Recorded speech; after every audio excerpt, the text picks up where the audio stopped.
கண்ணீரின் பாதையில் திகைத்த போது கண்மணியே என்று என்னை அழைத்தீ. தேவைகள் நெருக்கி நின்ற போது அற்புதமாக பெருக வைத்தீ. கண்ணீரின் பாதையில் திகைத்த போது கண்மணியே என்று என்னை அழைத்தீ. செய்த நன்மைக்காக நன்றி செலுத்த வந்தோம்.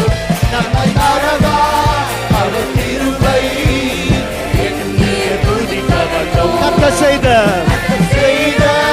நன்மைக்காக நன்றி செலுத்த வந்தோம்.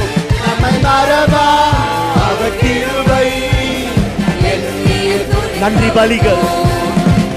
பலிகள் செலுத்திய நாங்கள் ஆலயம் கூடி வந்தோம்.